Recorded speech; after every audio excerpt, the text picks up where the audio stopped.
Right. It is 6 o'clock. Let's call the meeting to order and let the record demonstrate. We're all very sad about the Brewers' prospects in the upcoming games. All right. First item on the agenda is roll call. Nyla Fry, Here. Trisha Brown, Here. Sam Kaufman, Here. Kristen Runge, Here. Aaron Moran, Joel Zislitsberger, Here. and Robert McPherson. Here. All right. Confirmation of open meeting compliance. I can confirm that the draft agenda was published in the Waunakee Tribune on 9/29. The final agenda was posted in all three official posting locations on 9/28, and the final agenda and packet were made available online on 9/28. Just two important notices for the audience. Please be sure you sign in on the sign-in sheet with your name, address, and municipality for accurate record keeping.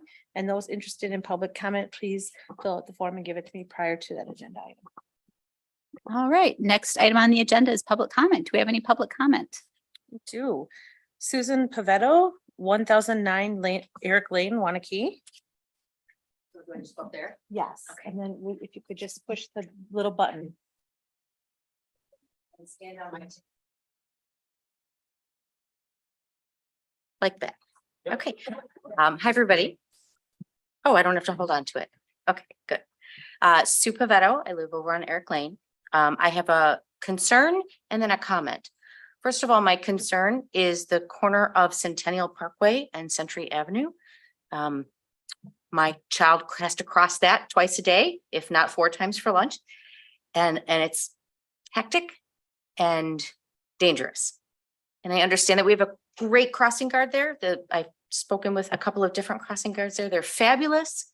But I just find that it's very chaotic and very hectic. And I'm hoping perhaps maybe the village could look into that. Okay, so that was my concern. And then my next one is a comment. I'm here based on item number 3, which is to discuss the village board for a planning commission, the creation of an ordinance regarding the keeping of chickens. I am 100% for this. I would love it if Waunakee could allow chickens. My prior location where I lived, we raised chickens for laying hens and also for meat birds, but we're talking about laying hens here. I would be more than happy if anybody wanted a public person on the commission. I'd be happy to volunteer for that. I think it provides a lot of added benefits to my family, to the community. And that was it. Thanks.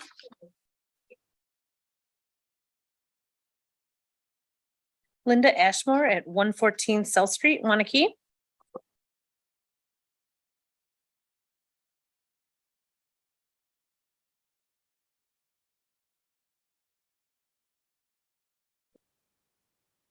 Hi, I'm here to talk about item 6 on the agenda.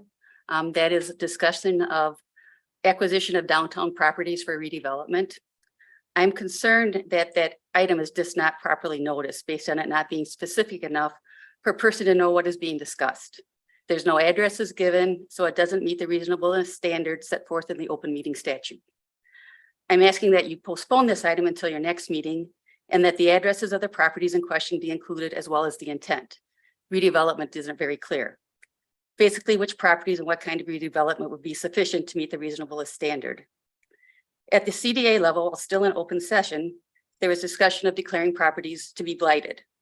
I'm opposed to the village taking properties for private purposes.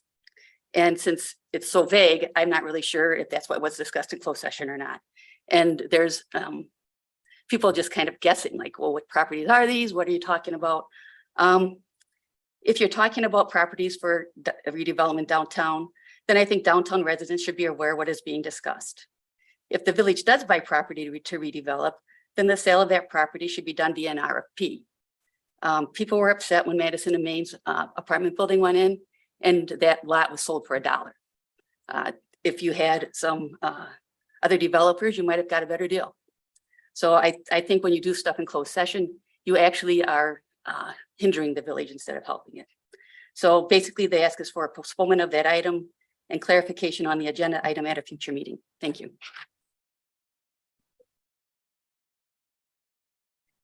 Mary Heimbecker at 306 West 3rd Street, Waunakee.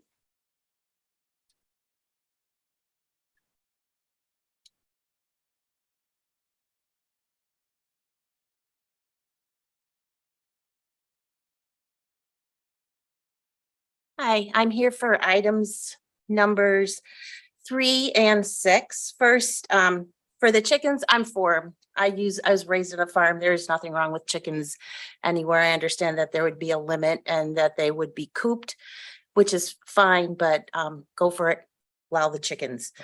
That said, I have great concern about item number 7, buying downtown property. All the spaces in the cute older buildings on our main street have thriving businesses in them. If this is considered, I would hope fair market value would be given and eminent domain not be used. I have a great concern about that. It would be very sad to see the history of our main street destroyed. I would guess that any one of those buildings would easily sell for at least 300,000 or more, considering that a home next to me built in the 1940s was just listed for 350,000, but actually sold for 377,000 and I'm just on 3rd Street in the central part of town. I would certainly hope that those of us living in the Main Street area will be given ample time to voice our concerns with decent notifications. I would request that this stay an open session also, and that people have a right to know what is going on with any of these purchases on Main Street, especially those of us in that part of town. We had great concern when we heard that T-Wall wanted to buy a whole block and put up a monstrous building in our neighborhood. And I know most of us would oppose any kind of monstrosity going up in our neighborhood again. Thank you. Dennis Held, 214 K Drive, Waunakee.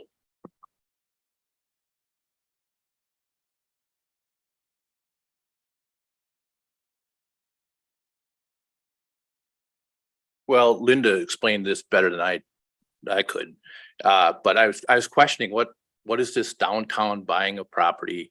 And Mary said that, do we want our historic downtown changed even more? So I came here to wonder what has been said about this, and I guess I don't know. Maybe you've said something in other sessions about in the CDA. I don't know, but I'd like to hear some comments on that when you get to that point. Thank you. I have no further comment cards. Is anyone online? Only one representing our consultant. Okay, excellent. And then thank you all for your comments. Next item is the consent agenda. Does anyone have anything they would like to have removed from the consent agenda? All right, seeing nothing, do we have a motion? Move approval of the consent agenda. I'll second it. All right, any discussion on the motion? Seeing none, all in favor? Aye. Opposed? All right, abstentions, motion carries. Next item up, reports, Waunakee Fire District. We have a separate item later, but we did get together as a group and make some revisions to the RFP and refined it to a way that the district board was okay with it. So we're moving forward. Otherwise, the budgeting process continues. It is closed session, but at the next meeting, we will be meeting to do our probably the first review in quite some time of the fire district's fire inspector.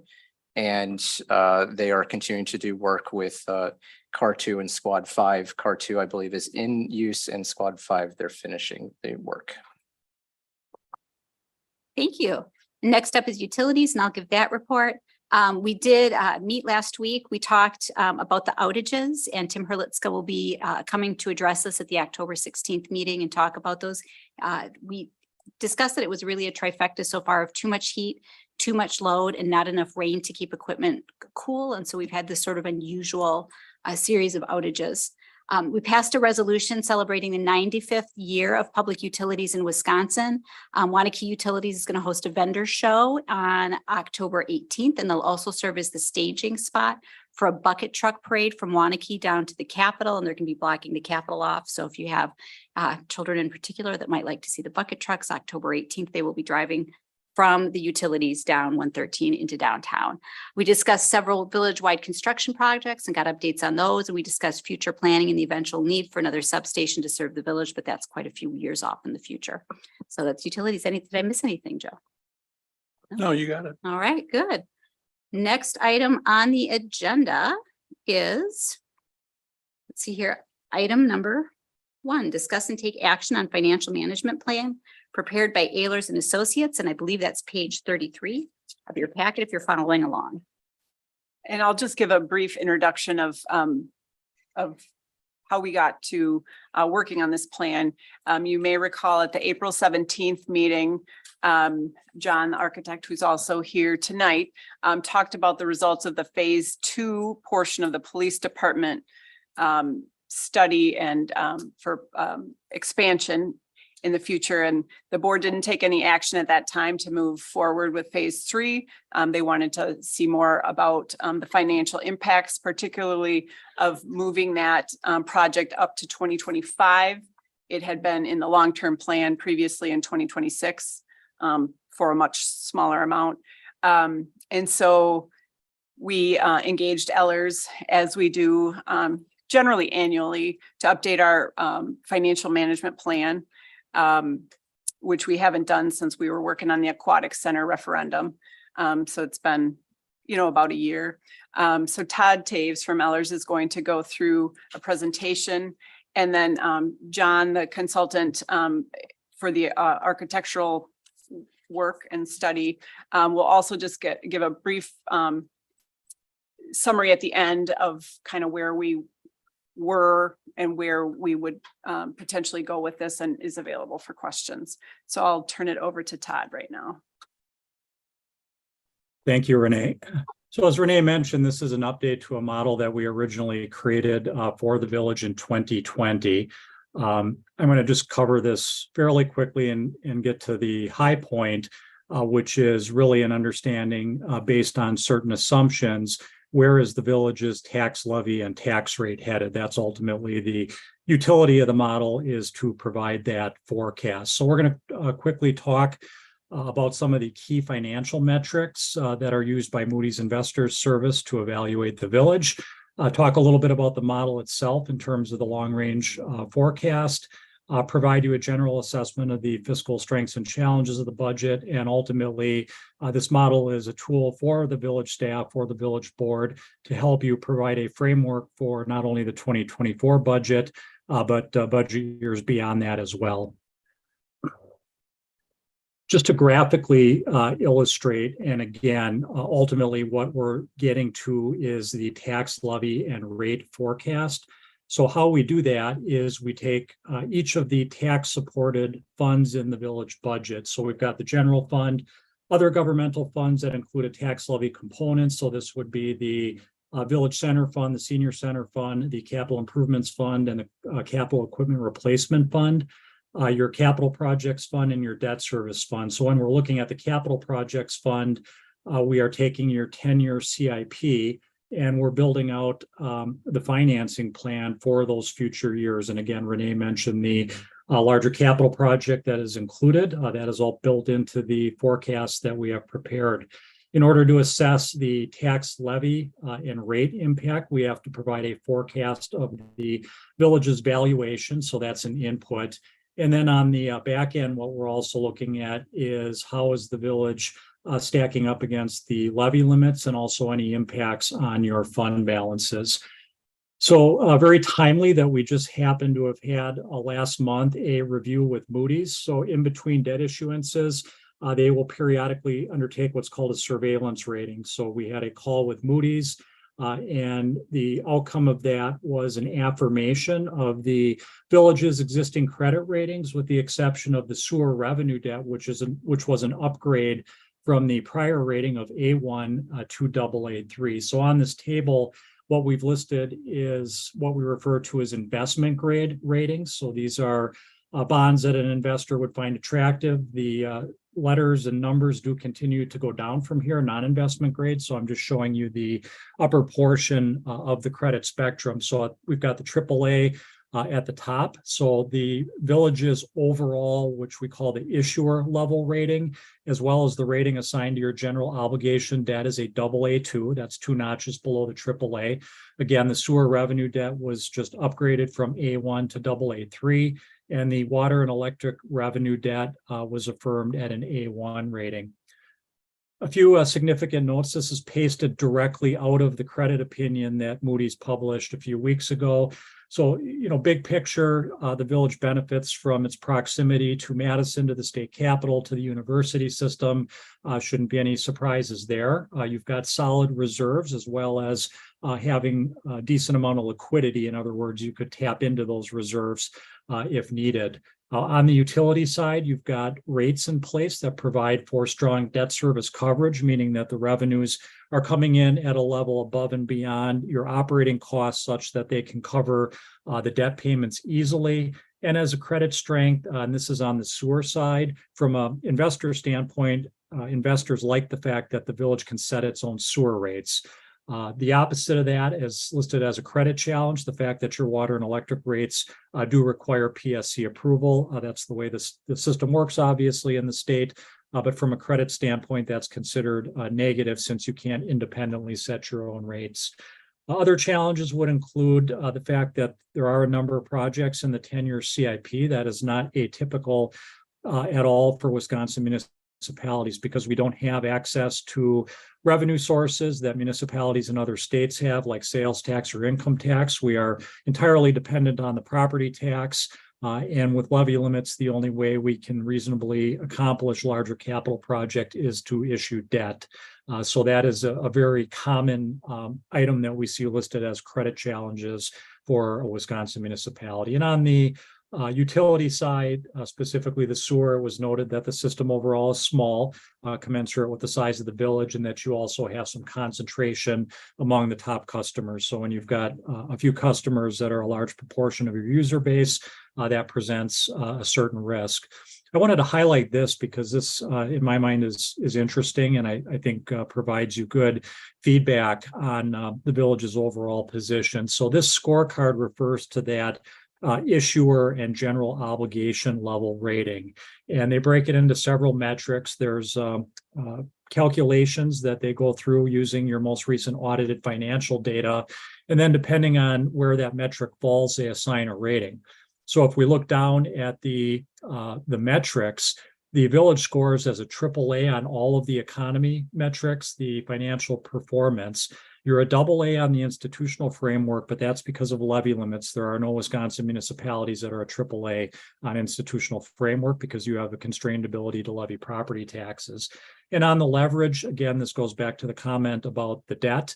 And again, it's a AA level consistent with your overall rating. But the interesting thing here is when they just look at this in terms of the mechanics of the formulas, it actually returns a value of AA1, even though the village has been assigned a AA2 by the credit committee. So this is all great news. It tells you that the village is doing what it can in terms of financial management. And, again, on the debt side, that is just the reality of operating in Wisconsin and the fact that that's how we have to finance major capital projects. So with respect to the valuation on a historical basis, we break this down by both the economic change, since you cannot use that growth to raise the tax levy, and then also on the new construction side, which you can. So looking back over the last 5-year period, the village has averaged a little over 5% annual appreciation due to the economy. That was particularly pronounced in the last valuation cycle. Expectation is likely that we may see that slow or even turn course over the next few valuation periods. New construction has been fairly steady at roughly 3.66%. So the way we use this data on a forward-looking basis is we assume that your economic change and your new construction are going to be half of what they've been over the prior 5-year period, and that's just to be conservative. The other thing we've built in is the projected closures of TIDs. Now, the overall model only goes out 5 years. So 7 and 9, we show those as a reference point, but they don't impact the analysis in terms of the 5-year period. But the projected closures of TID 3, 5, and 6 do, and we're adding a pretty significant amount of value to that TID out tax base. So on an overall projected level, you can see where the numbers fall, where we've got expected strong growth in the overall tax base ranging from roughly 4% to over 7% over the next 5-year period. For each of the governmental funds that I mentioned on that graphic, we do a line item projection of every expense component, every revenue component. And just as a generalized assumption, we are assuming that insurance goes up 5% annually. All other cost categories go up 3% per year. Obviously, in the immediate past couple years, we've seen inflation at rates above that. However, this is looking at more of an average and assuming that we will see some moderation in the annual increases that the village is experiencing in its budget. Another feeder is the 10-year capital improvement plan. So this maps out all of the projects that the village has identified as needing to be completed over the next 5-year period, as well as the funding sources. Some of these are identified as debt, where others will be paid, for example, by impact fees or other operating funds of the village through the tax levy.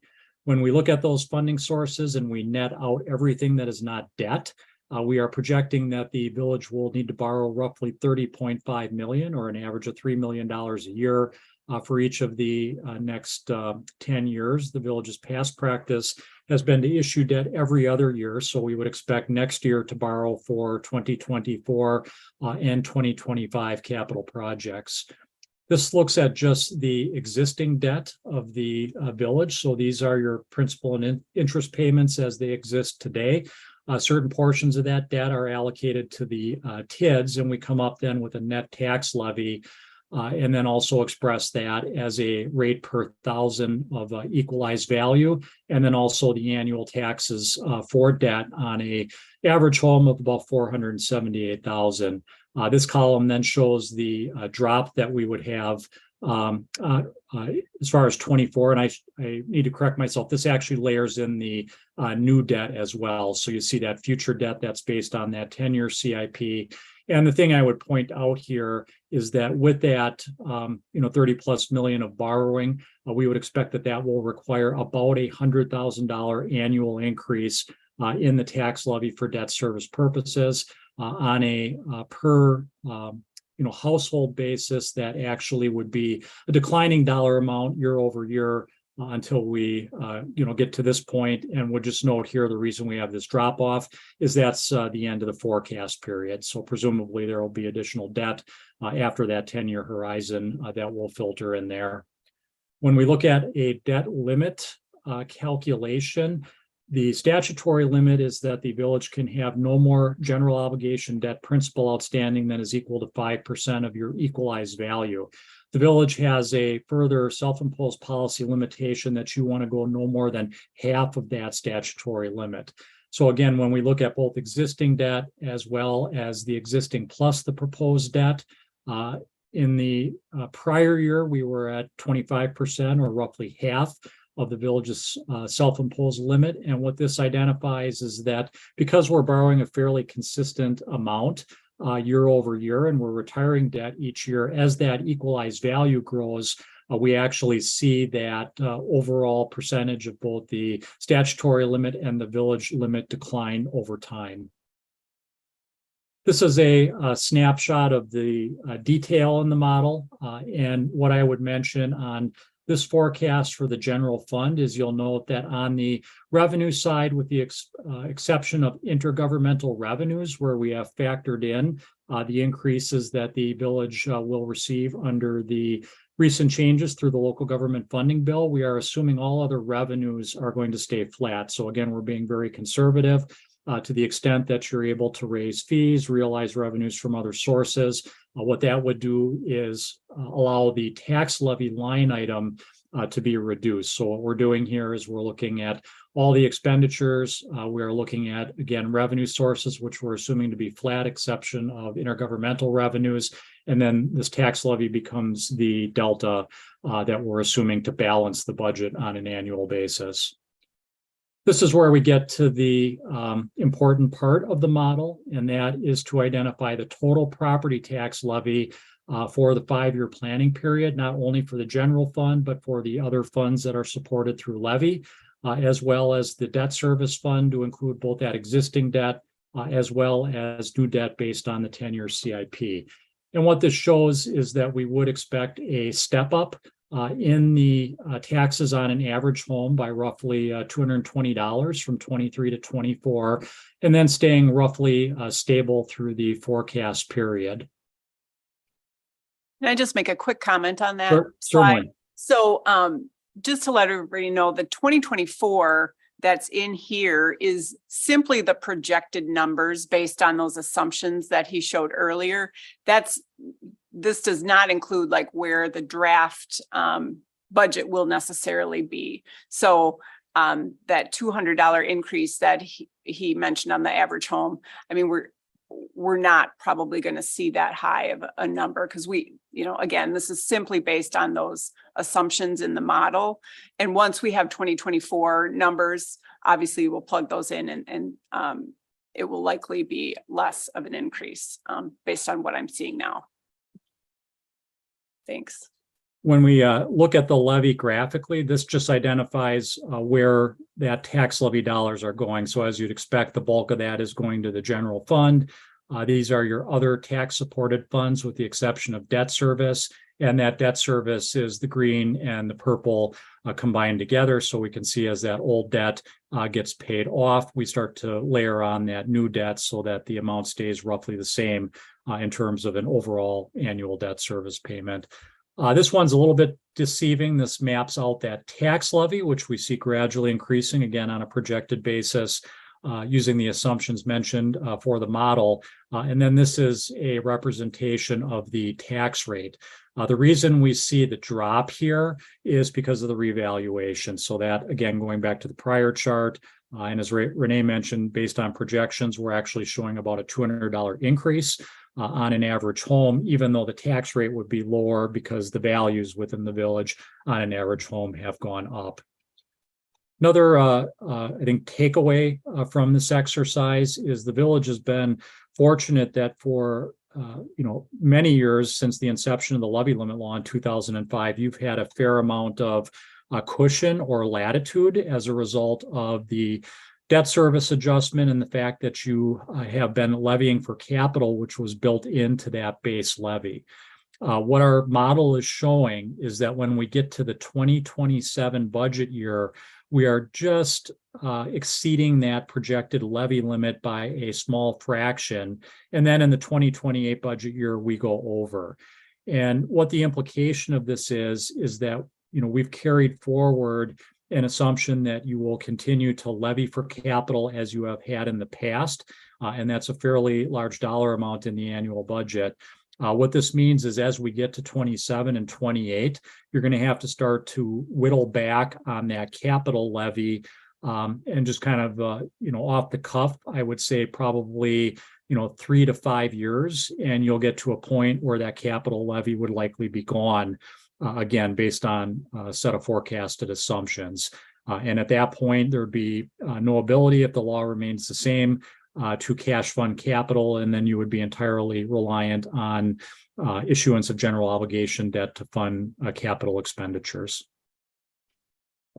So a few takeaways as we looked at in the Moody's report, really nice report, and really, I think, nicely highlights the credit strengths of the village, as well as the sound financial management and the job that the staff does. As mentioned, the plan results in a generally level tax impact on that average home. There's the bump up projected to 24, but then it levels out. Would note again that we're releasing about $185 million on a projected basis out of tax increment districts into that TID-out tax base. So that certainly helps to moderate some of the increases in that projected general fund budget. The planned borrowing, again, the average annual debt service payments, we had that $100,000 jump up in the levy each year. But when you look at that in the overall scope of the village's expenditures, it's more or less level. So what that indicates is that your capital plan is sustainable. And then, as just mentioned, the levy limits are likely to be something that near the end of this 5-year forecast period, and this is something that we will be updating each year and taking a look at, that we are going to get to the point where we need to start phasing out that capital levy.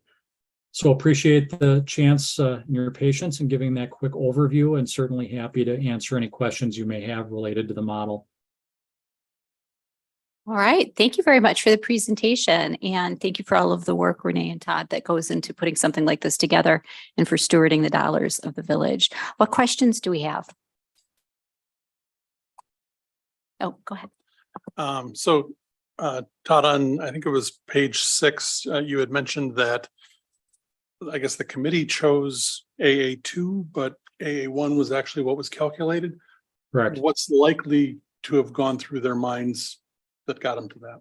Yeah, they don't disclose that to you specifically. What I've seen in my experience is AA1 rated communities tend to be on average quite a bit larger than the village. So, you've got some things that reflect what we might see in a higher rated community, particularly the economy, particularly the wealth metrics within the village. But my guess is they looked at other AA1 rated communities, both in Wisconsin as well as nationwide, because they are looking across that nationwide peer group, and felt that the overall characteristics of the village just didn't put you into that AA1 category.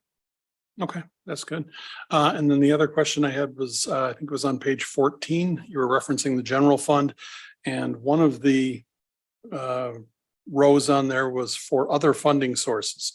And I noted that it was 0 or close to 0 on the actuals, but it looks like it's 166K or so going forward. What's included in that?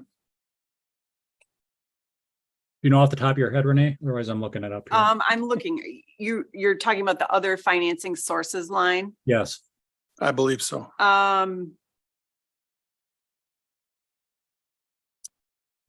think, It's is that where the debt donations. comes in? So it's donations is what you see in 20 and 21. And then that 166,000 per year, we are showing that as a transfer in, Renee. That first appeared in your 23 budget, and we're carrying that forward. Okay. So I do not recall what that is off the top of my head.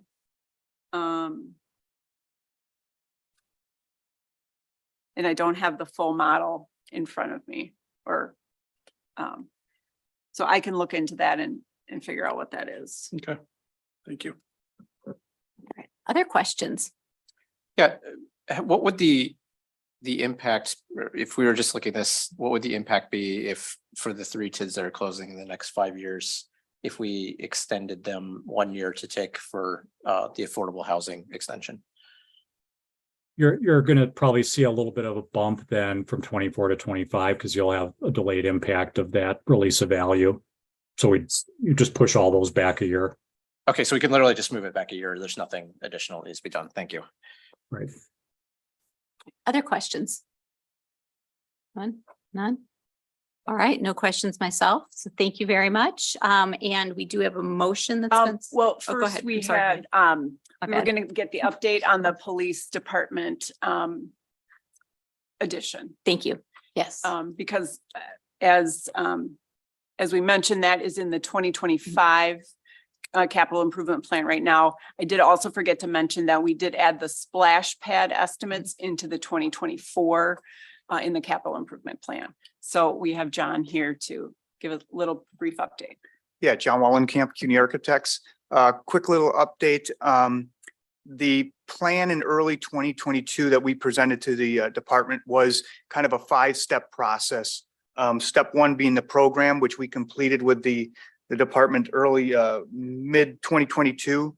Step 2 was to do design development drawings, which took that program and further defined it to get a more in-depth plan, but more importantly, to get you the budget that could be used for the department. So we completed both those steps. The next step that would be for the department is to go to construction document drawing, drawings for the actual facility. And then at that same time, you're fine tuning the costs to see where the facility would be.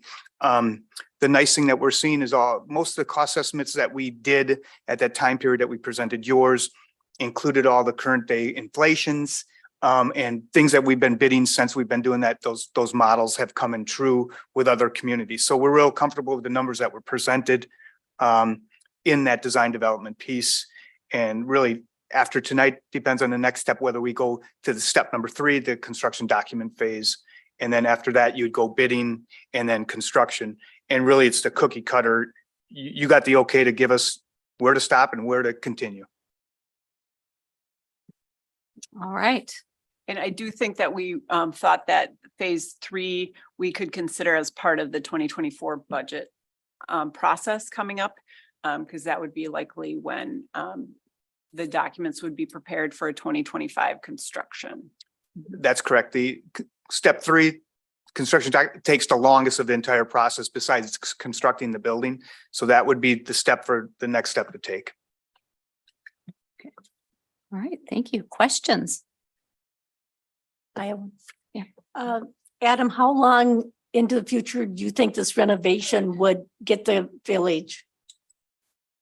I think we talked about 15 years, 15 to 20 years, right around that range is our hope. You, Yes. All right, other questions or comments? Robert?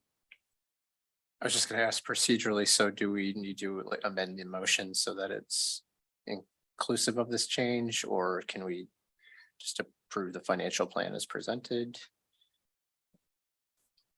Oh, sorry, I think that the most, what change are you talking about? Well, because I remember the discussion back in April, it was about, moving up the timeline for the police station. So Yeah, just trying to understand what we're doing here with making sure that, are we supposed to discuss if we're okay with moving up the timeline?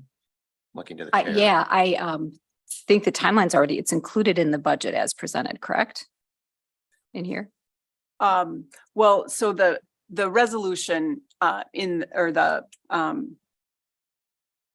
the motion in the packet is just to accept the plan that Todd Taves presented. It really has no impact on the budget for doing this work. We would that would be discussed as part of the 2024 budget discussions coming up in a couple weeks. Okay, except that if you do accept this plan, this gives us as staff confidence to present the phase 3, phase 4, phase 3 within the scope of the 24 annual. Yeah, but it's not a separate motion, correct? Is that what you're asking? Yeah, Robert? that's what I was trying to make sure that we didn't. Mhm. Okay. All right. Sorry for the confusion. Well, that's okay. That's okay. All right. Other questions or comments? All right. If we broke ground in one question, if we broke ground in 2025, is it completed that year? Or is it opening in 2026? I should know that, but I am not remembering what we discussed. Yeah, depending, this year. it's an 8 to 10 month project. So it depends on when you actually break ground. We'll tell you which year you're going to go into. But my guess is if you start in 25, you'd be finishing just at the beginning of 26. Thank you. All right. Adam, is it possible, I assume it's possible to continue using the facilities we have while you're doing the renovation? That's going to be a really deep question that we've discussed a number of times already, having seen what's going on here. So we actually just talked about it this morning on what some of those things would look like. There'll be a number of challenges to work through, but the answer to that is we're working on it, I guess. Thank you. Yeah. Any other questions or comments? A motion to accept the financial management plan as presented. I'll second it. All right. Any discussion on the motion? Seeing none, all in favor? Aye. Opposed? Abstentions? Thank you all for the hard work that goes into this. We appreciate it very much. All right, next item on the agenda, let me go back to my first pages here, is discuss and take action on reconsidering no mow May. I know that No Mow May was introduced to the village with the best of intentions.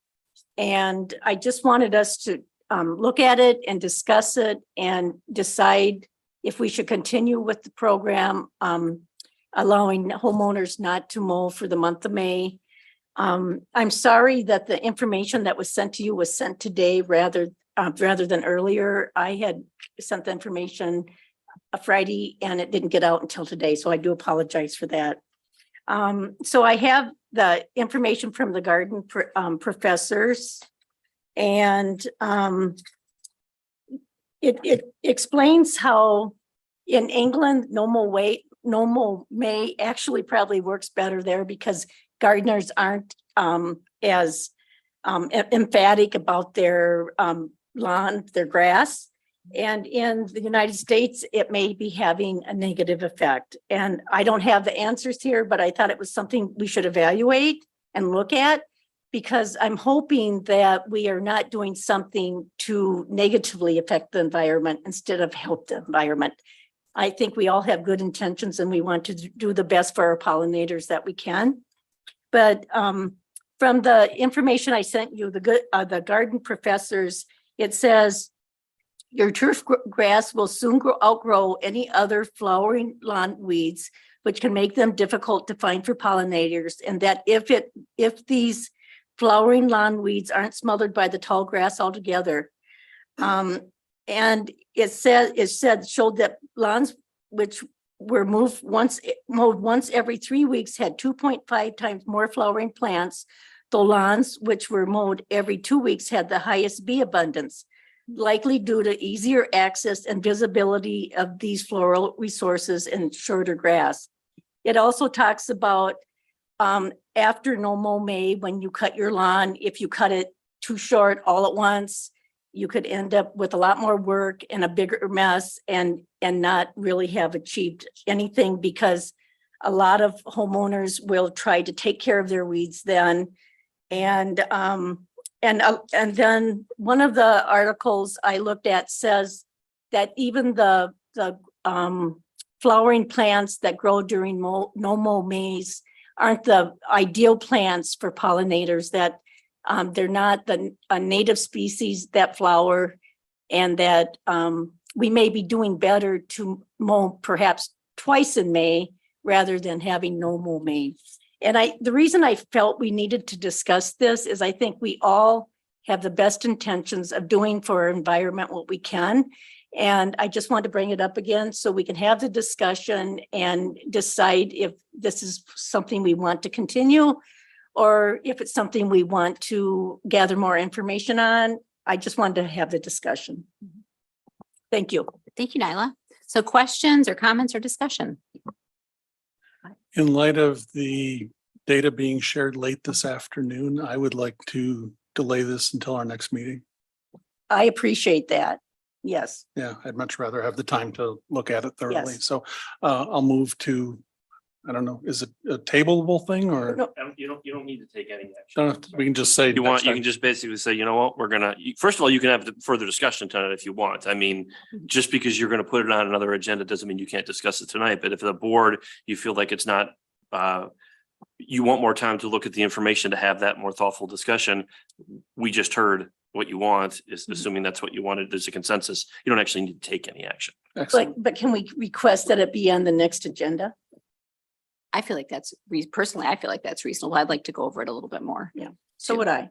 Yeah. So, thank you. Could I ask if there were any feedback, if like the village received calls or complaints or any additional information? Yeah, That'd be good. firstly, my apologies. Nyla did give me those two websites, provided them to you this afternoon. So my apologies for the delay on that. Although I do think carrying this over 2 meetings is a thoughtful approach because it was a citizen-led initiative. And I think by virtue of the board having an initial discussion today, within another one in a couple of weeks, we'll give those folks who perhaps remain interested the chance to also digest and consider whether they want to share anything with you as well. That's a good question. Nyla had the same question for me, and I did speak with staff, Bill and the village engineer. And I think Bill, you can help me out, but a couple of instances each over the past couple of years of complaints that came all the way up to the codes level. It doesn't mean that we didn't get other calls or heard other points of frustration from the public, but only a handful that rose to official complaints of the building department. And that's right. I mean, and of those, I think all but one, we actually had to do some enforcement after June 1st because they didn't mow. But most of the time, the complaints we got were pretty much taken care of before the end of May. Bill, could you told me about the area that used to be the soccer fields? Yeah, we tried it the first year at the village with what we call the Spawn Greenway. But all the neighbors that bordered that area were not happy when it came time to, when we mowed it because of all the grass and ended up creating more of a headache, I'll say, than a benefit. Thank you. I just wanted to say a number of communities have adopted this, but also to piggyback off of what Nyla has said, I have heard conversations in some of these other communities along the lines of Nyla's point of, is this actually helping, or is it maybe doing more harm than good? Because I know from a scientific standpoint, there's actually arguments on the other side for why it shouldn't be done. I was gonna say, I might inquire with a resident of the village who used to be the director of entomology department at the UW. I think he lives maybe right near you, Kristen, or Down the street from me. down the street. Yeah. Perhaps we could see if he'd offer some advice as well. Yeah. I agree. If we have resources like that in the village, we should utilize them every way we can. Okay, we'll reach out. Yeah. And I'm wondering if it's more than just no mow May, if it's, what are pollinator friendly practices too? I think if that's the original intent from some of our residents, what does it look like to have a pollinator friendly community? All right. Thank you all. Thank you, Nyla, for bringing that up. All right. So next meeting, I'm sorry, I was Robert. waiting. Just when we go in the next meeting, it would be helpful to know incidences that we had of nuisance calls prior to the ordinance change, just to see, if this resulted in an uptick or not. Just for if there's anybody who feels strongly about this, we can say one way or the other if it's actually causing it. Excellent. All right. All right. So next meeting, next item on the list then, discuss and take action on request for proposal draft related to Waunakee Area Fire District Study. And I believe that's you, Robert. I think you skipped ahead. Chickens. Wait, no. Yep. You might have the first I version of the do. agenda. All right, chickens. That's Okay. you, Robert. So, Yes, basically, what this comes down to is we have had requests as a village, I think I think in the issue summary, it says about 10 years that Mhm. tracks of people reaching out to village board, asking if we can keep chickens within the village. It hasn't really gone anywhere. I'm not going to speculate why, but being is how we have the ability to make legislation as a body here.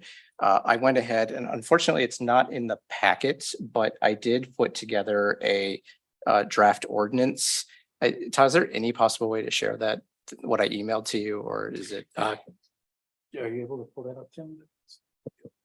It just make it easier to talk through this really Sure, quick, just to happy get a to. feeling. So more or less what I did is I reviewed the ordinances for surrounding municipalities. I used a lot of the materials that were, if anybody remembers, there was a plan commission meeting in April where this was discussed. It didn't really go anywhere because it was more of just feeling out, but if anybody remembers our then outgoing village president, Chris Owner, said, this is a problem for the next board. So we'll let them deal with it. So the goal of it is to allow for the keeping of chickens, hens only, no roosters, very specific. I had put in the draft ordinance a maximum of 6. There are rules around distance from border of property and basically indicating that, staying in line with staying in line with the agricultural heritage of the village. That we would, which by the way, I completely lifted that language from an earlier draft ordinance that somebody had brought up many years ago. So please don't think that I'm that crafty with my language. It would allow for the keeping of chickens within the village. From an ordinance perspective, this would basically be tacking it into where we currently have our our cat and dog licensing, because it would be based around a licensure system. So in order to make sure that we don't have people keeping what I would call wildcat chicken farms within the village, for a nominal fee, they would be expected to register. There's a state registration that's done as well. My wife is a veterinarian, so the first thing she yelled at me was, please don't bring avian flu into the village. So this allows the state to be able to track that information as well if it was adopted as proposed. So under our process, since it needs to be referred to the Plan Commission under our bylaws, I'm hoping for an affirmative vote from this body so that we can send it over to the Planning Commission so that then they could do a review at the next meeting. Are there other elements of this that you wanted to highlight, Robert? I did. So outside of I put specifically, and this is not final language, it hasn't gone to Brian, and so I'm sure there's going to be some additional changes by Plan Commission, but the intent is to keep it in residential lots, so not commercial lots. We do add in for a G1 institutional, so that would be the library, in case anybody's curious why specifically that. School, is that the school as well? School, but schools already are allowed to keep it, I believe, under our ordinances. Are they? I thought it said educational institution currently, but yes, that would also include Okay. schools. It's all encompassing of school and library, who have both areas of which have requested. Obviously no roosters have to have it. They can't slaughter. So I know that we had gotten the comment earlier about slaughtering chickens. There would be no allowance for slaughtering. They have to be enclosed and kept within that fenced enclosure. And they would have to follow height restrictions so that nobody's putting a coop that's way up there. That should not be up there. There is, as I stated, we would have them do licensing, and then it would create a licensing requirement. Within the licensing requirement, if you keep scrolling down, there is also a comment in there about revocability. So I have question marks in here as to how many violations that we would allow before we would say that somebody would get revoked. So this is obviously not set in stone, but the goal of which is to be that if you lose it, you have your license revoked for a period of time. You could even make it indefinite if that was the will of the board. But surrounding municipalities do something into a 2 or 3 year penalty period if they get their license revoked. Will my title be changed to chicken enforcer? I know that was a comment that former trustee Hertzberg had made, and hopefully the answer is no. I think that there's some considerable confusion with residents in the village now. I know that in my own neighborhood, somebody accidentally had chickens that probably didn't need to have chickens. I got a text while I was on vacation, "Are chickens legal in Waunakee?" So that kind of inspired me to finish writing this. So there's that the goal of it is with that nominal enforcement is just so that the village is aware of where it is. But I think that if we keep it simple and straightforward, there shouldn't be issues with it. Almost all, if you remember from the Plan Commission meeting, almost all the municipalities around us allow for the keeping of chickens. The only real hanging question, and this could be a conversation with the HOAs, some of the HOAs within the village explicitly disallow the keeping of birds, or this would fall under that, but not all of them do. So that would be up to the individual HOAs to do that. This would not obviously supersede them, and we're not looking to do that. I know there's a question brought up at the Plan Commission at that time about, is there equity in allowing that? And honestly, the HOAs are allowed to set their own title restrictions. So I would honor that and leave that to their organizations to resolve that if they wanted to change it. All right. Any comments, Nyla? The same as it was with No Mo May. This is just being presented, and I would like to see it come to the next agenda. So my understanding is the motion right now effectively would be, if you want to see this move forward from the standpoint of discussions, existing modification, it would go to Plan Commission, and then ultimately it would come back to you. But I guess as something that would have gone through the Plan Commission process. I guess my question is, are you saying that you would like more time on this to think about whether or not to send it to the Plan Commission? I feel I would like to see it go to the Planning Commission, but there's a few things in it that I'm actually looking at, and I'm thinking I have questions about it. So is this the time to bring up those questions? I think it's appropriate for you to bring those questions up now. And I think you will also, assuming it goes to Plan Commission and then it's going to come back to the village board, because at the end of the day, you're the decision maker. Okay. You would also have the ability to comment on them. But if you have thoughts, I think this is an appropriate time to share them. Okay, one of the, because I know those who have chickens in other communities, and they may have anywhere from 3 to 5. I just wondering how you came up with the number of 6, because 6 in a yard like mine may be fine because I have a nice big yard, but there are some yards in Waunakee that are much smaller. So I'm just wondering about the number. If it should be 3, 5, 6, I don't know, but I'm just asking. So I'm going to say that 6 was what the prevailing number was with a lot of the surrounding municipalities, some of which have lot sizes that are much smaller. Madison allows for 6. In fact, they just recently increased it to 6, I believe. So I think to a certain extent, we would want to allow some discretion to the homeowners as to how many that they can have on there. how many if they could take up to 6 or if that's too many. That being said, if it is, again, the will of the board to want less than 6, I would not oppose that. I mean, even 5 is greater than 0. Thanks. Madison's at 8. They went from 4 to 8. Going 4 to 8. So I think I said that's way too many and I stopped at 6. Like a dozen eggs a day. So, Joe. If I can play off sort of that same thing, right now, I believe there's an ordinance that says no more than 3 dogs, cats, something of that nature. How do you envision this working with that? I mean, because it seems a little odd that we would allow 6 chickens, but hey, you can't have more than 3 tiny little dogs or whatever. I am going to be honest and state that I know that there's people who have way more than the maximum that the ordinance currently allows of both things. And so I would say that that's a good separate conversation with this ordinance. If we wanted to go back and revisit the maximum number of cats and dogs, I know that that's also a contentious topic, but I intentionally limited it to this in that if we wanted to go back and change cats and dogs in light of that, that it should be, a different conversation to alter that ordinance. But along that same line, we may need to look at that other ordinance because I'm not sure how it's worded. But it's potential that that could have an impact here, depending. I don't know if Brian's got. Well, you could always have the plan commission. I'm trying to think, I don't think that's.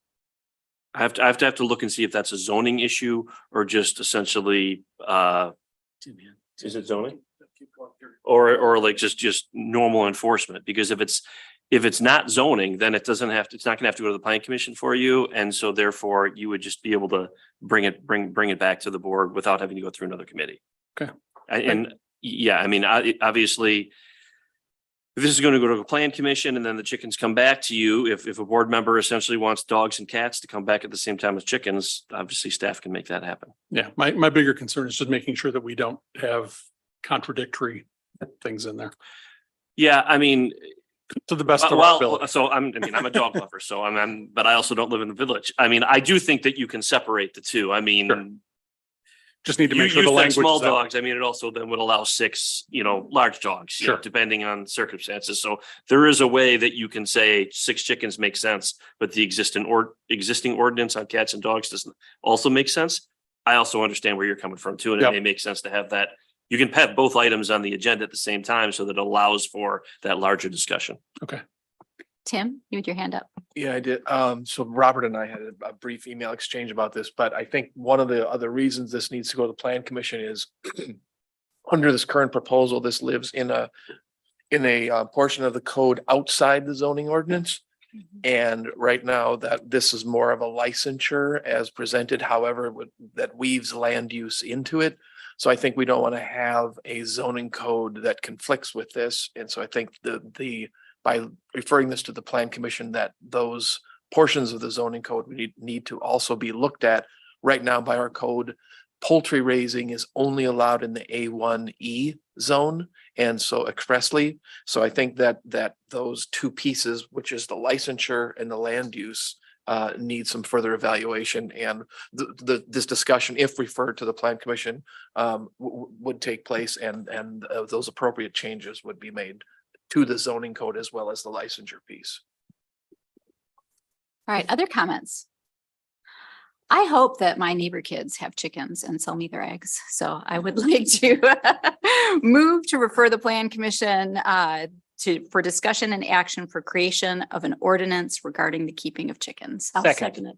All right. I do Any have one more further- question. Oh, yes. And it's only because as it goes to planning commission, I floated this past my coworker that raises chickens, and I was told they're not all chickens. So I don't know if we need to be more broad in the definition, like there's some breeds that apparently aren't Guineas. actual chickens. Yeah, Yeah, guineas. I don't know, just something to think of, not to muddy the waters, but.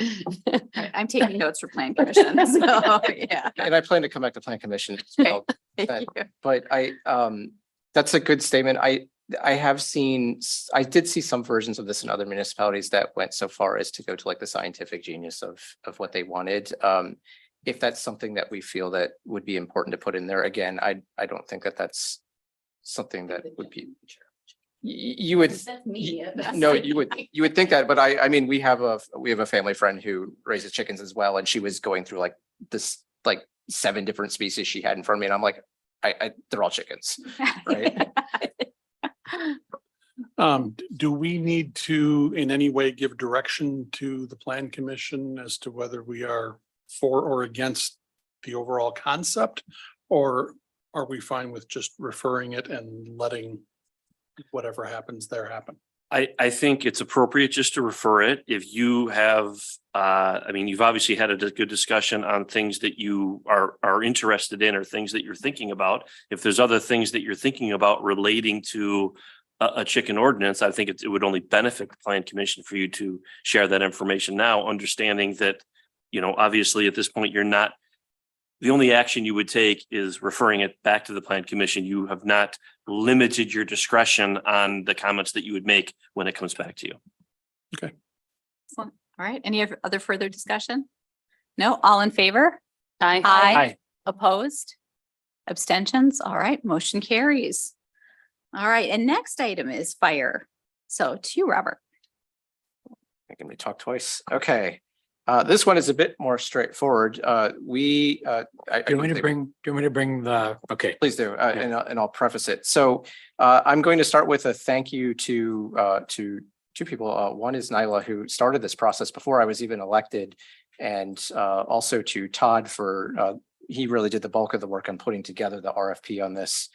And so the origin of this is in recent times, the village has expressed that they would like to know if how the fire department is currently set up. I'm going to phrase this correctly so it doesn't sound like I'm being disrespectful to the volunteers. But if their long-term planning is sufficient for what they need. The village is growing. When the district started to where it is now, the village now makes up a much larger share of the fire district. And so we are looking at our best interest, but also to help Westport and others, to make decisions for the long term of the fire department. As you're aware, the fire department themselves came up with kind of a long-term plan that I think that, and I don't want to speak for Nyla, but I think that it was a little lacking, I think, on the details as to what the long-term would look like. So we proposed as a part of the process for when they were changing over Inspector Adler to be a brigadier or battalion chief, that the village would like to, kind of put the brakes on future plans until we can have this process go through, to which the fire district board agreed. So the RFP is very straightforward. If you scroll down a bit, Let me know where you want me to go. yeah, just to the first spectrum as to what they're going to be looking at. Okay. So the scope of this is, as I mentioned, we wanted to have a department overview. I'm not going to read this line by line, but what I'll highlight there is establishing process for the development of short-term and long-term needs for station personnel, major equipment, and vehicles. If you've looked at the fire budget, you know that whenever they need a new truck, we're talking, a lot more money than your average capital purchase. So we want to make sure that we're making the right choices for our long-term planning. Also for station, I know that people have asked in the past that there's a consideration for what we would call a southern station closer to Westport so that they could increase their coverage. The other item is the organizational chart and structure. Now, this is the really difficult question, but when it comes to hiring a full-time chief or any professional staff, the current thought there is that it is not needed, and this would affirm that if that's true. And then reevaluating critical issues and future challenges. We're going to have a third party ask the questions just to make sure that there's not something that we're missing in our current planning. Next, under governance service agreements and contracts. The highlight of this is the second bullet point, and we did make a change based off of Westport's advice, but just making sure that our current service agreements and contracts that they're good, and that we if there are alternative models for calculating our annual service costs for all the municipalities that participate, that we have the best one for our needs. So this is not to go out and blow up the whole process. It's just hopefully it just affirms that what we do today is correct. Staffing, methodology, current and future needs. There's been, if you remember the older budgets, if you've been here longer than me, which is many people, you'll remember that they have asked and put in their budget for hiring a second professional over time. That's actually been eliminated in this year's budget proposal, but this would either affirm or state whether or not we need to change that. And then the rest of that would be basically if we decide that we need to have professional services, what that would look like.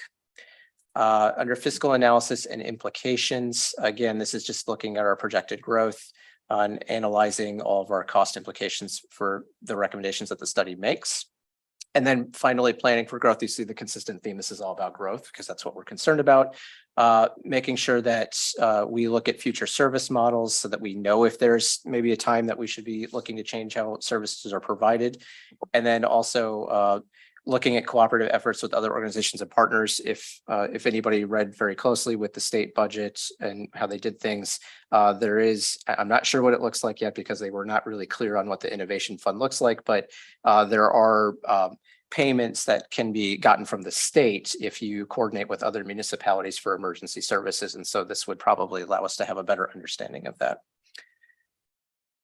I think I covered everything that was in the RFP.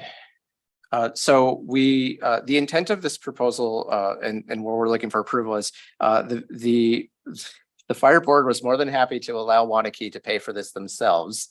And then they asked if they could see the results, which we said, yes, we would like them to see the results as well. And the public will get a copy of the result, be able to see a copy of the results as well. So this isn't being done so that the village can take information and hide it from anybody else. It's really, we want to be collaborative on this. And the intent would then to be whoever does this is to have them present both dually to here and to the fire commission so that the fire boards, excuse me, district boards, so that they would be able to understand and ask questions.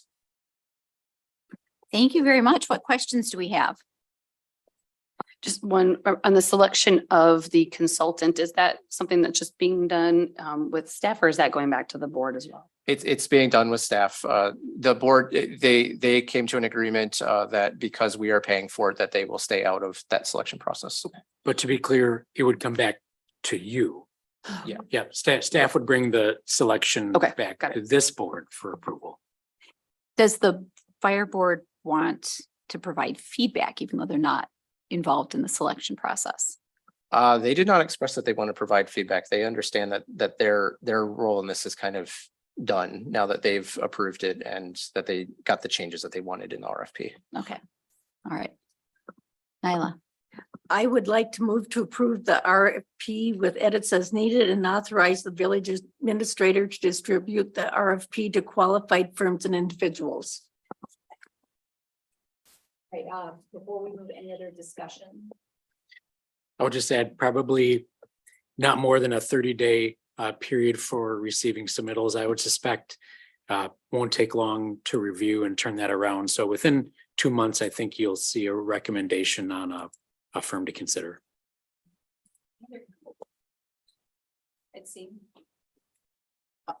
Any other comments or discussion? Thank you, Jared.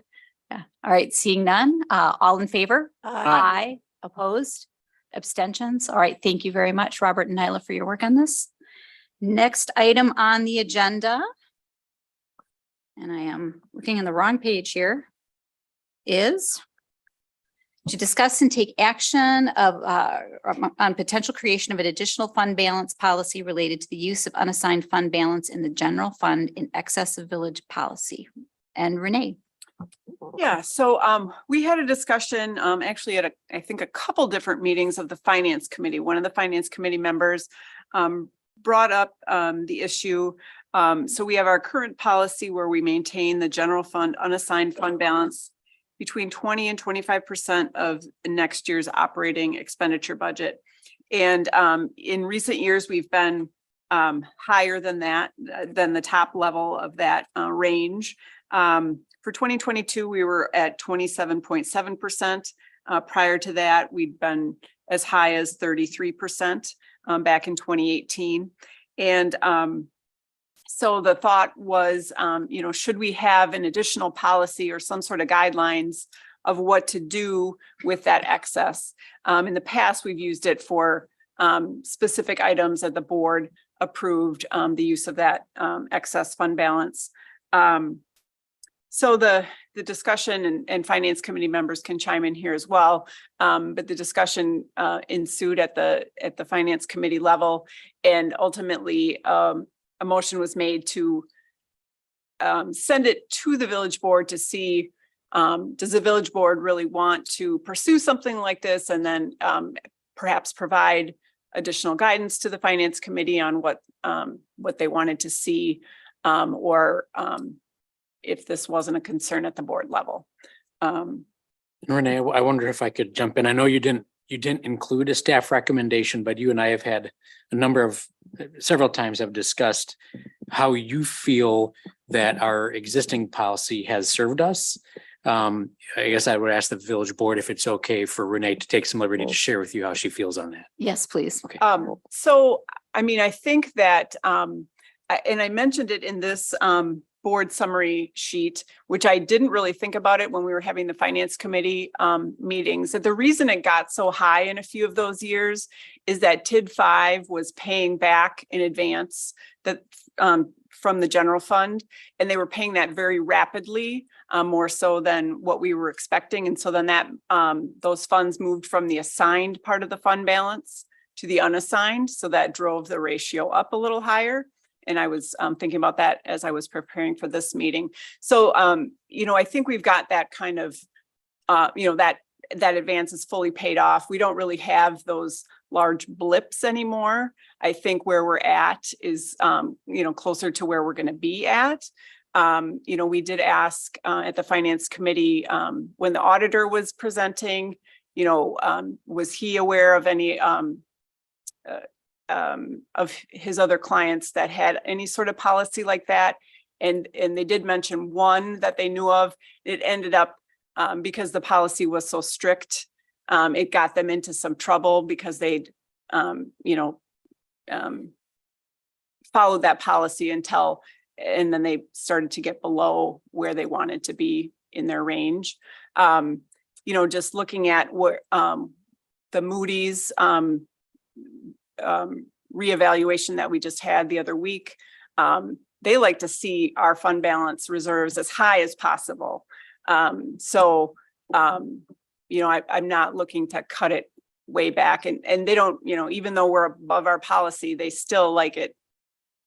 They were super happy when we were in like the 30% range. So, I'm not, obviously it's a policy decision of the board, but I think the way we've been doing it now with our policy has served us well for the past 20 years or so. So I think that there could maybe be some guidelines on if we were going to spend a chunk of it. But I think a policy that forced us to do something might be too strict.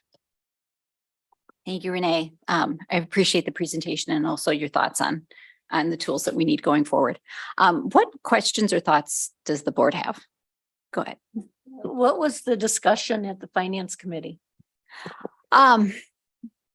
It referred to the board was the sentiment. We talked about, what is the utility of putting more restrictions on? There was a discussion of to what extent is it appropriate to have a policy that would require us to reallocate fund balance to pay down, different items. There was also, I would say from my memory, and Robert, you feel free to chime in, and Joe, feel free to chime in. I was gonna wait till you're done, so. Yeah, go ahead. Yeah.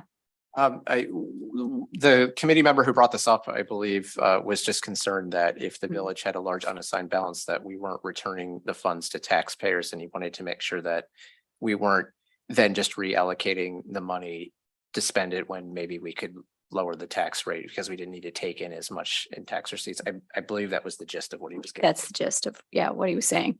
My thoughts on it was that an extra policy always creates restrictions, and we don't know what's coming down the road. We've been really good financial stewards. The board today and historically has been excellent in terms of stewardship of dollars, and that's through the help of Renee and Todd and staff as well. So if we're enacting a policy today, we're unable to see what's going to happen 5 years into the future. And the flexibility we have right now I feel personally is important. So that's what, well, we were talking about it. That's what I was thinking of. So we need the flexibility. Trisha, yeah. No, I was just going to say, when we're reviewing the materials, my first thought was, if it's not broken, don't try to fix it. That mentality, and having, like, to your point, not being able to forecast what may be needed in the future. I think it's worked well the way it's been addressed and handled so far. So. I think it's important to have flexibility, and over the years that I've been attending meetings, which is a lot of years, I've always liked the way that the budget has been handled and things have been handled. But I agree with Trisha, if something works, don't fix. I'll say the person that did bring it up originally too talked a lot about using today's tax dollars to pay off the obligations of future tax holders. And I think that we all have that value that when possible, we hold taxes down as much as we can, and we're careful not to inflate taxes or pay things in advance or do things that would require more tax dollars today when they should be borne by the taxpayers that are going to be here 5 years from now. Yeah. I don't know anything else that y'all had from thoughts. I think the concern that I would still have is if we've got a policy that we're not really following, then what's the point of that policy? So do we need to update it to say 20 to 30% instead of 20 to 25 or something of that nature? Not necessarily, taking an action to say, if it's above 25%, we have to do X, Y, and Z, but just give us some flexibility yet, but keep it within the rules. I think I like this, what I was about to say. But the question I had is, it kind of, and just kind of to address the problem head on. I mean, there's no real penalty to anybody when the policy is, when it's outside of policy, I'm assuming. Like, it's just, we have more money than what we have in the policy, and we strive to get down to the 20-25% range. I was going to ask, and this is kind of a dangerous question, but do we even need a ceiling? Is it because if the concern is about the floor, we want to make sure that our unassigned balance isn't so low that we are, I know there's that they floated a number with the tax. I can't remember the name of the firm for, I'm blanking. Baker Tilly. Baker Tilly, thank you. I didn't want to say CLA. Baker Tilly, where they said, you need to be at, like, I think it was something ridiculously low, like 13.5%. Yeah, the guidance of the Government Finance Officers Association is like having 2 months on hand, which is just under 17%. Okay. That's that would be considered the, kind of the lowest you'd want to go with industry standards. But I'm not exactly sure how they arrived at the range of 20 to 25%. Again, it's been many years, but I think that was, again, to, it's striving to be within that again. So you're not taxing people today too much for the future. I mean, like, if you had no ceiling that you were kind of shooting for, you could be up as, 40% or something, which does seem like you're holding too many funds for the future. So with that being said, I think that was part of the concern of the commissioner or committee member, was that they wanted to make sure that if we were regularly above the limit, that there was something that was happening. And I'm not saying that we should restrict ourselves by any means, but I didn't know if it was a question of maybe we should just redefine what's in the policy, much like Joe said, either we raise the limit or we do just focus on a floor. Because I'll be honest, if we're keeping too much, I mean, there is a way that voters can take care of that problem very quickly. But I don't think that, and don't get me wrong, I'm not putting any words in anybody's mouth, but I'd find it very hard to believe that village staff would intentionally not spend money, considering there's always projects that can be done. So I don't know. I struggle with having an upper boundary. I feel like a minimum is more appropriate, just to make sure that for that regard, we're not suddenly having to go do like emergency borrowing because we can't keep the lights on. Yeah. And I can see a certain utility in, pushing it up a little bit if we're planning on, issuing a bond or something. I like the scorekeeping, so that new rating today is really attractive. Do we maybe want to get some information on what the ranges are of other communities? Do you know that you might know that off the top of your head, Renee? Well, at the audit presentation, he did have, I think there was like about 13 other Wisconsin municipalities about our size that they compared to. And we were actually on the low end of all of that. Okay. In the actuals. Now, I don't believe he told us what their policies were. Okay. But the average of those peers, I'll call them, were more in the 30 to 38% range. But again, you know, they didn't disclose what municipalities they were. They just, you know, based on population, and being in Wisconsin, they were considered our, peers.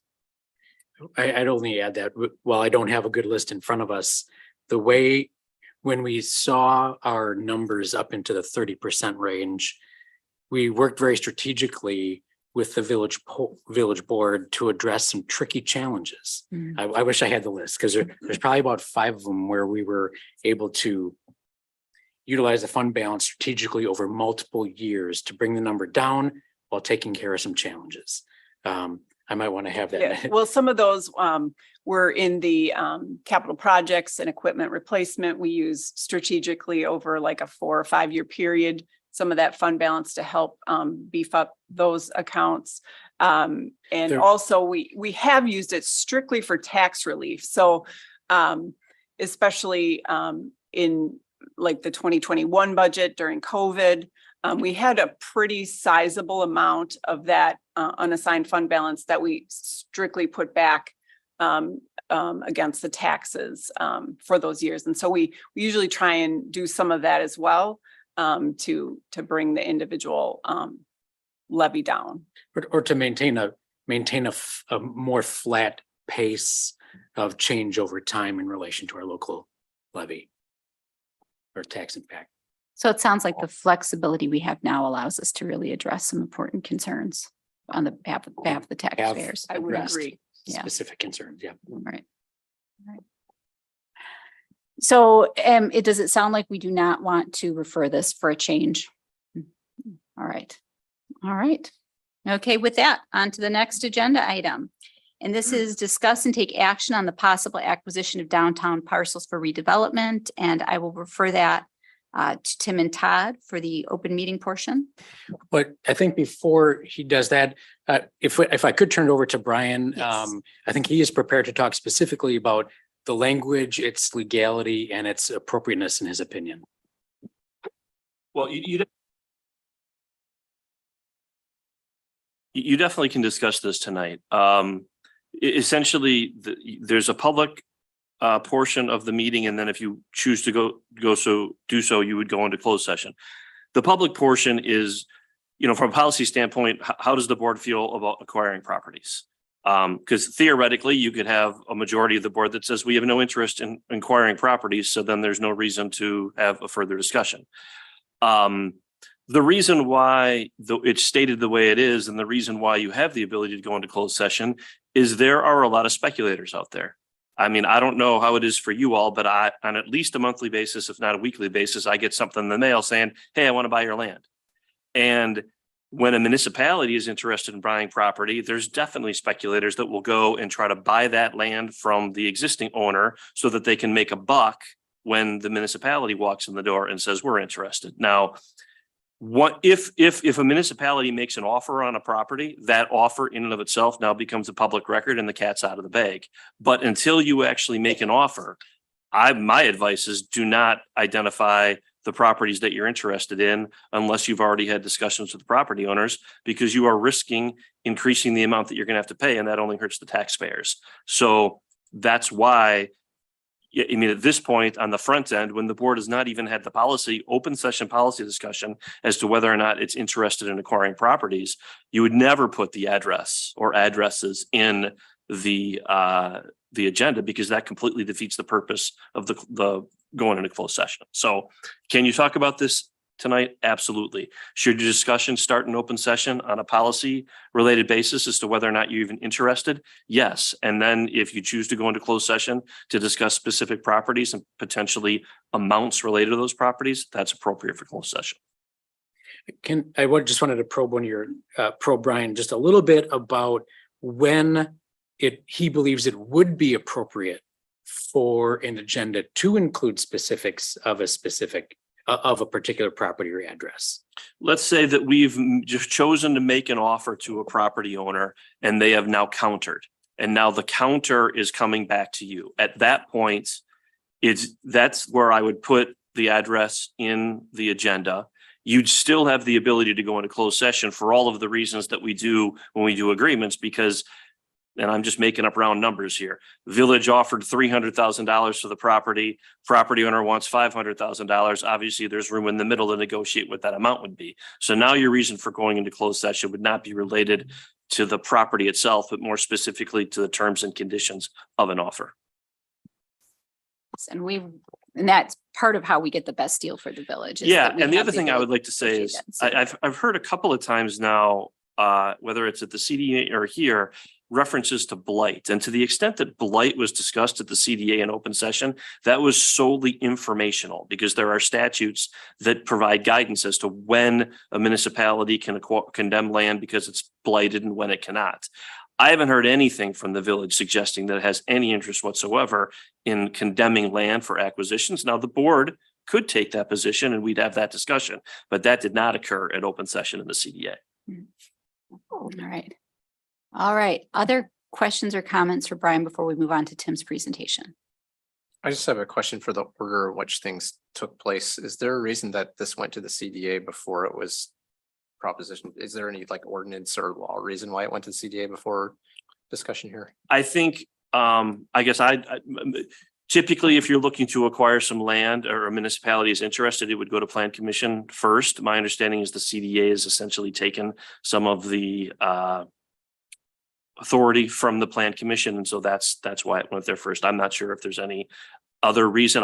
There's not any legal reason as to why it needed to go to the CDA before it came to the village board. So I can't comment further on that. Okay, I maybe I'm addressed to the chair then. I didn't understand procedurally why the CDA spent 2 months on a topic that we as a board hadn't even discussed if we were interested in doing yet, if there was something specific about that it needed to go that route. That's the way that we have written the role of the CDA is the first thing. And then the second thing in the discussion of whether or not it would be referred to the board occurred over two separate meetings. So the first meeting, there was not an initial decision, obviously, to refer it to the board. That didn't come until the second meeting. Okay. So yeah, just an issue of timing and the authority granted to the CDA. Thank you. All right. Yes. Is the type of acquisition you're talking about purchasing then, if it's not related to blight or anything, is it us purchasing property or, I mean, how does it fall under acquisition? The short answer is yes. Again, though, that's obviously a board decision, but theoretically, I mean, there is land in downtown Waunakee right now that is up for sale. And I mean, I'm not saying that that's necessarily the parcels that have been discussed by the CDA, but if the village board wanted to acquire land in the downtown for redevelopment, it would be through a purchasing process. Thank you. Yeah. All right. Other questions? None? All right, Tim. I think Brian and Todd have said almost everything I was going to say, but just in general, as noted in the staff cover memo, over the last several years, the Main Street corridor within the village has experienced a lot of revitalization. However, not necessarily every single parcel. And so the purpose of this really is to ask and answer the question about the extent to which you as an entity, the government, would want to involve itself in furthering that improvement of that area or others in the village in general, but take a more proactive role in acquiring those lands, be it through acquisition or blight, et cetera. That as Brian pointed out, there was no proactive, hey, we should acquire land through eminent domain because something is blighted. That was not the case. But anyway, it's really to have a discussion about the role to which government is involved or should be involved in furthering those purposes of redevelopment, more so redevelopment than just, greenfield development. So that's really the overarching conversation. The CDA did discuss items in closed session, and should the body decide to go into closed session, we could share those with you.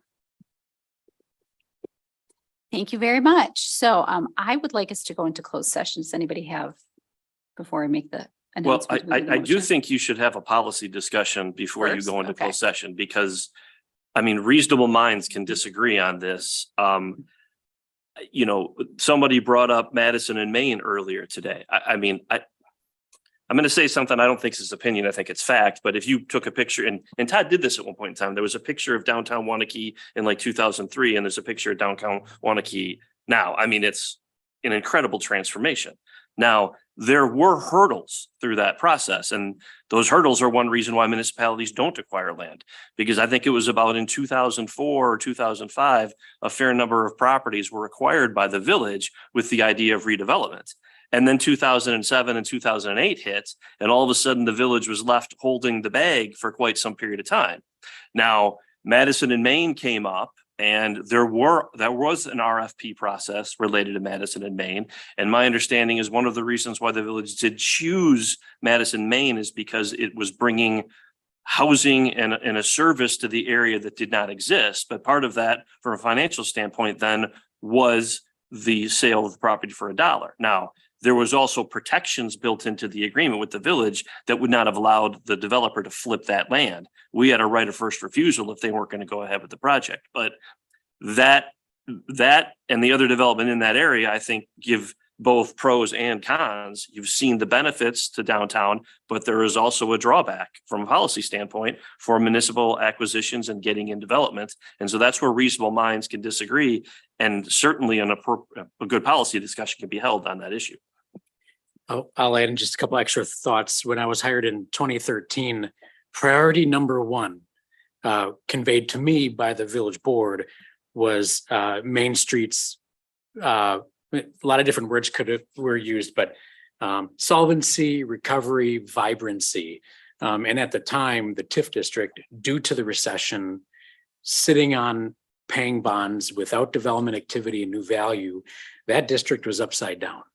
And it was for quite a while. And we came up with a number of creative approaches to solve that situation. And we're really pleased now that we're seeing positive in the black audits, not audits, but our financial review annually show a successful outcome for our Main Street district. And a lot of intentional work occurred there. And we saw a lot of, I guess, what I would call both organic economy driven results there, as well as community village supported endeavors where we encourage a developer with one tool or another. I will say that we have also seen, and you don't have to look far to see properties where neither village involvement nor private sector involvement has led to active use, reuse of properties in our downtown area yet. And I will say if those are properties that I think we would end up, turning our focus towards if you were to pick any. And that's kind of what we want to talk about and find out if there is appetite to understand and do a deeper dive into properties that remain underutilized or not utilized whatsoever. And that having been for 10 plus years in some cases. Right. Thank you for the prompt and thank you for the food for thought and for discussion. What are your thoughts, board? I'll go first. I've got a few thoughts.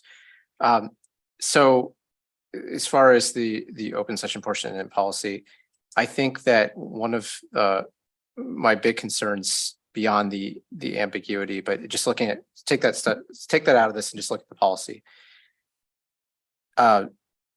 If the downtown TID, I'm not sure the technical name is the overlay or whatever that one is performing well, I don't feel that we're really in a rush to acquire properties down there. I could understand if there was to our financial benefit to get the TID closed or back in the black, then I would see that. Part of what I would expect to see something like this, if we did start engaging this, is looking again, I'm big on knowing what our alternatives are. If we have properties that are not developing and for whatever reason, I know that we're also kind of aged on some of our zoning rules. And, I know parking is still on the plan commission's agenda at some point here. And I'm wondering if there are certain rules that are in place that are just preventing, in C1D that are preventing people from coming in there, or even the surrounding areas, because they would love to put in like, take a property that's up for sale, maybe closer, as you go further down West Main Street, and they say, well, I'd like to put a diner in there, but you're going to make me put in 20 parking spaces, which means I have to have smaller space because I need so much parking.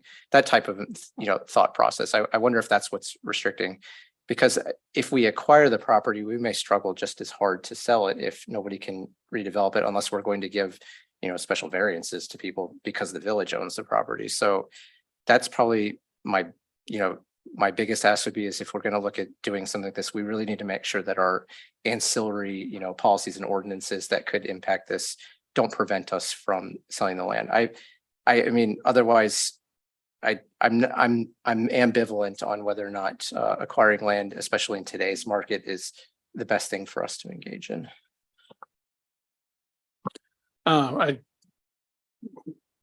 Robert pretty well covered an awful lot of that, but I guess my own thought on this is if we hadn't gone where we've gone with downtown, and we were looking to jumpstart something new, I think this is a halfway decent way of doing that, as a way of filling in pieces that maybe haven't quite developed as we want.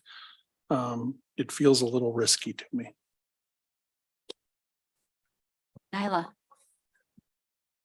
I've stated before, I'm not a risk taker whatsoever. I would rather being safe than sorry. And when I look at our downtown, I can see where the beauty is in Lamp House development and Main Street, Madison, Maine. But at the same time, I see shops that have been there for years and years that they may not be bringing in a lot of tax revenue, but they're part of our village. It's where the people go and where the citizens feel like they are part of the environment there. And in so many ways, we are losing those places. Unfortunately, many of the places that have come into town are too high priced for many people to go to. The housing that has come into town is so high priced that many of us who have been here for years can't afford it.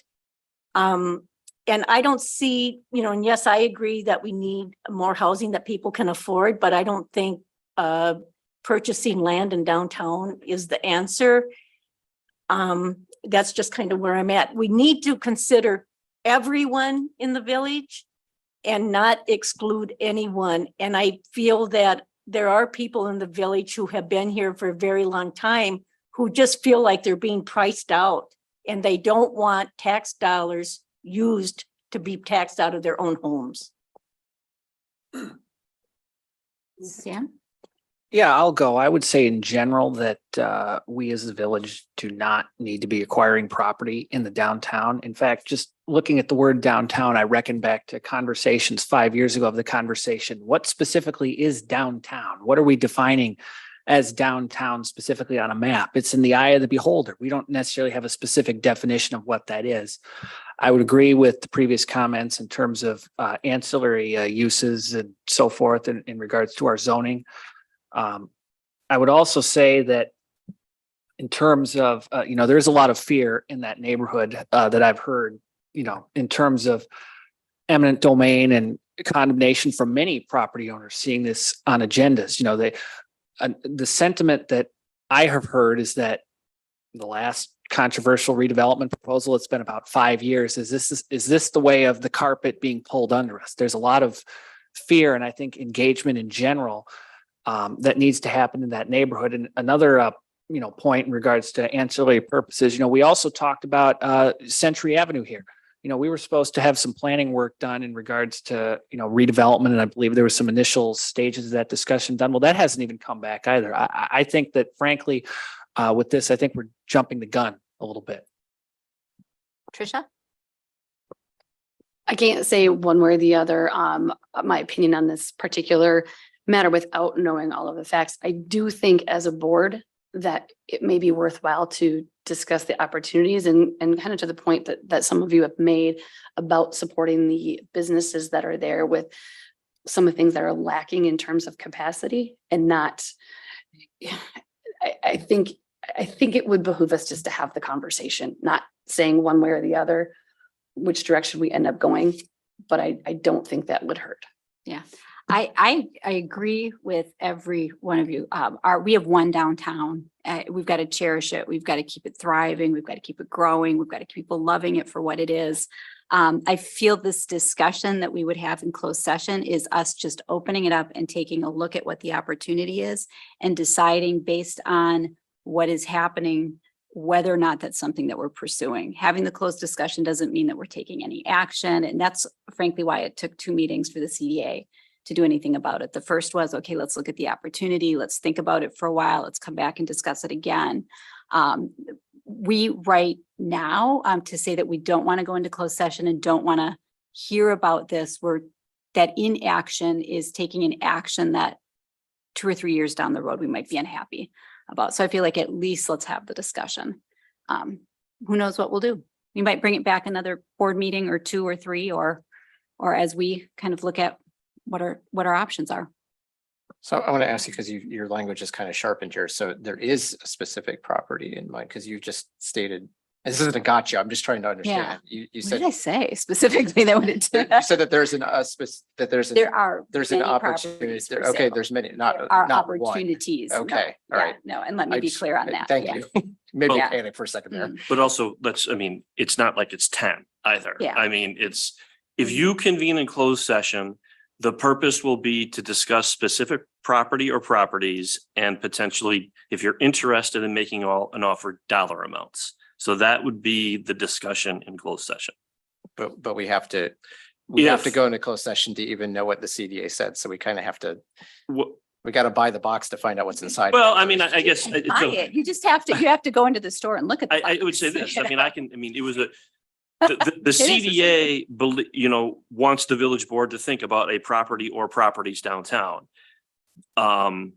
And so for the reasons that I said before, I do think it would be a detriment to you to have a discussion of those property or properties, especially if once you hear about it, you're like, oh, yeah, you know what, actually that makes sense. And so let's offer X. Well, now all of a sudden, will something negative happen with a speculator? Probably not, but could it? Certainly could. And then all of a sudden now you potentially have a property that after a discussion you wanted to acquire and the cost may go up. I mean, so to hear the fact of the matter is you're the village board. You can say, Brian, you're all wet. I don't want to go into closed session and I want you to share with us what the CDA said, because you have that power to do that if you want to. Can I ask a question then without, I think this would not go into what was said in the CDA, but I mean, for the public's purpose, is there any way to talk about the CDAs without getting into specific property, their general feeling? Like, did they say, let me phrase it this way. Do they say, yes, this should go to the village board, or they say, we don't really know, but send it to the village board anyway? I think I would say they had a long discussion about a property or properties, very narrow.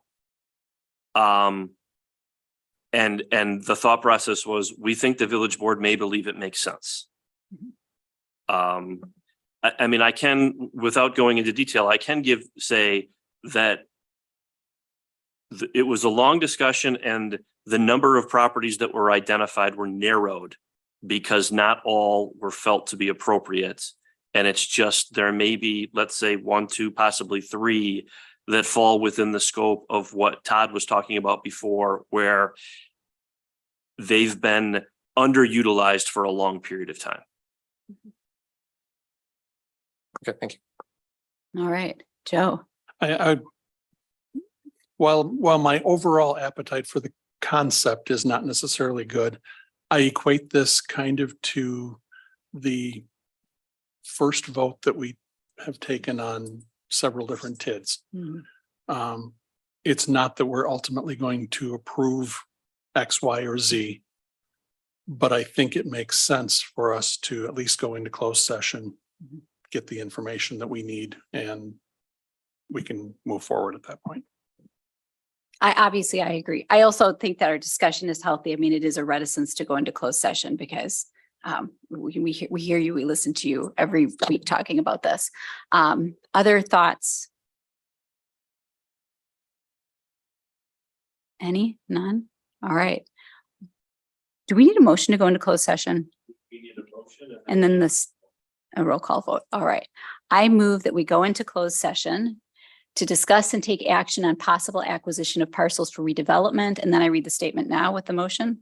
Yes, the village board may convene in closed session as authorized by Wisconsin statute 19.85 1E for the purpose of deliberating or negotiating the purchase of public properties, the investing of public funds, or conducting other specified public business.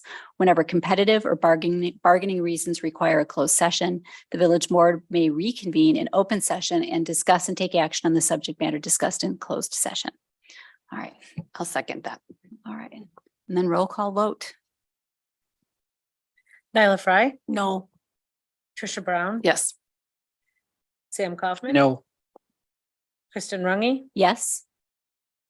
Joe Zisselsberger, Yes. Robert McPherson. Yes. All right. Motion I- carries. And we don't expect action on this item in open session. So the minutes will reflect the remainder of the meeting for those who are in attendance or watching online.